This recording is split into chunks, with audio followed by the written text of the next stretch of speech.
मायास किचनमध्ये तुम्हा सर्वांचं खूप खूप स्वागत आहे। आज आपण टोमॅटोपासून पापड बनवणार आहोत। मस्त हे कुरकुरीत आणि क्रिस्पी असे पापड होतात। दिसायला सुद्धा मस्त लालबुंद असे दिसतात। अगदी सोप्या पद्धतीने हे पापड होतात। तुम्हाला ऐकून असं आश्चर्य वाटलं असेल ना की टोमॅटोपासून पापड कसे बनवतात। तर बघू शकता किती मस्त हे पापड झालेले आहेत। तर यासाठी घेतलेले आहे मी मोठ्या साईजचे 3 टोमॅटो आणि 3 बटाटे। हे दोन्ही साहित्य छान धुवून घेतलेले आहे आणि छान चिरून घ्यायचे आहे। तर बघू शकता इथे मी दोन्ही हे बटाटे आणि टोमॅटो चिरून घेतलेले आहे। आता हे बटाटे पाण्यामध्ये टाकून देऊ, कारण बटाटे पाण्यात नाही टाकले तर काळे पडतात। तर आता हे पाण्यामध्ये टाकू आणि मिक्सरमधून बारीक करून घेऊ। याची छान पेस्ट तयार करून घ्यायची आहे। तर शक्यतो आपल्याला छोटं स्पॉट घ्यायचं आहे, कारण छोट्या पॉटमध्ये मिक्सरच्या छोट्या पॉटमध्ये छान बारीक होतं। तर इथे मी थोडं पाणी घातलं आणि याची छान पेस्ट करून घेतलेली आहे। आता परत आपण हे टोमॅटो सुद्धा छान बारीक करून घेऊ। अगदी फाईन पेस्ट करायची आहे, गुठळ्या राहायला नको। आणि हे पेस्ट झालं की आपण गाळून घेणार आहोत। तर हे पेस्ट आपलं 2 ग्लास होतं। तर आता हे पेस्ट तयार झालेलं या कढईमध्ये मी टाकून देत आहे आणि गॅसवर हे छान आपल्याला शिजवून घ्यायचं आहे। तर 2 ग्लास हे पेस्ट होतं। तर आपल्याला टाकायचं आहे पाणी। तर या पेस्टमध्ये आपण 3 ग्लास पाणी टाकू। 2 ग्लास हे पेस्ट होतं तर 3 ग्लास पाणी घालू आणि कमी गॅसवर आपल्याला हे छान शिजवून घ्यायचं आहे।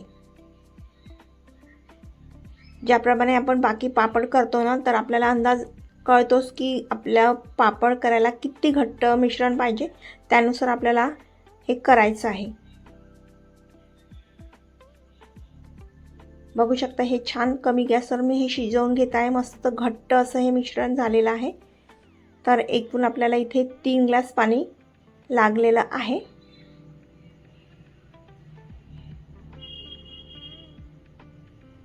जोपर्यंत आपल्याला हे मिश्रण उकळी येत नाही, उकळी आल्यावरही आपल्याला हे 15 मिनिटपर्यंत म्हणजे 20 मिनिटपर्यंत आपल्याला हे शिजवून घ्यायचं आहे आणि सतत आपल्याला चम्मच फिरवत राहायचं आहे, नाहीतर हे कढईला लागू शकतो।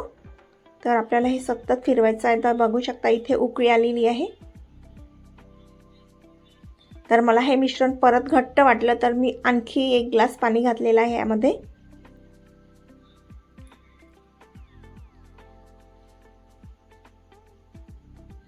आता चवीनुसार मीठ घालू।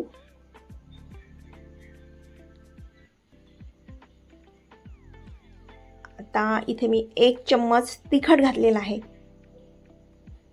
तिखट घातल्याने आणि मीठ घातल्याने या पापडाची टेस्ट खूप मस्त येते। इथे आपण बटाटे घातले तर बटाट्यांनी सुद्धा मस्त कुरकुरीत असे पापड होतात। तर इथे घातलेलं आहे मी बीट पावडर आणि टोमॅटोचं फ्लेवर, आणि या बीट पावडरनी कलर खूप छान येणार आहे आपल्या या पापडांचा। तर इथे मी बीट पावडरचा वापर केलेला आहे। बीट पावडरची रेसिपी मी यूट्यूबवर अपलोड केलेली आहे, तुम्ही नक्की बघा।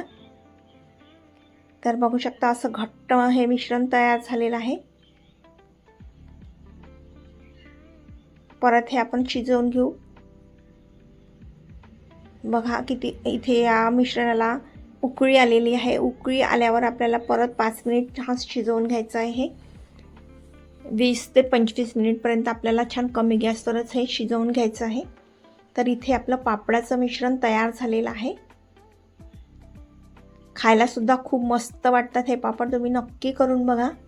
अगदी कमी वेळात, खूप जास्त मेहनत सुद्धा लागत नाही आणि कमी वेळामध्ये हे पापड बनून तयार होतात।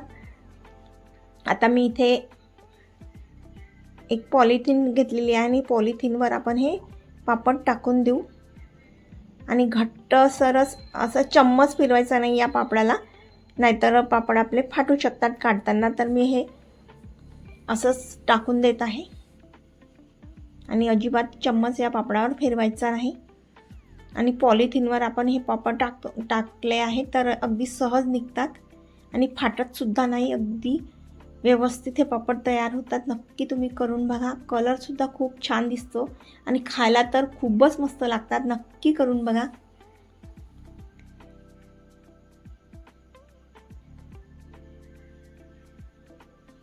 बघू शकता किती मस्त लालबुंद असे हे पापड तयार झालेले आहेत. पहिल्यांदा जरी तुम्ही कराल ना हे पापड तरी तुमचे सुद्धा हे पापड अजिबात बिघडणार नाही. इतक्या सोप्या पद्धतीचे हे पापड आहे. तर बघू शकता हे पापड मी काढले आणि हे असे मस्त कलर बघा किती मस्त आलेला आहे. पापडांचा अगदी लालबुंद असे हे झालेले आहेत. खायला सुद्धा खूप मस्त वाटतात. आता हे पापड मी 2 दिवस वाळवून घेतले कडक उन्हात.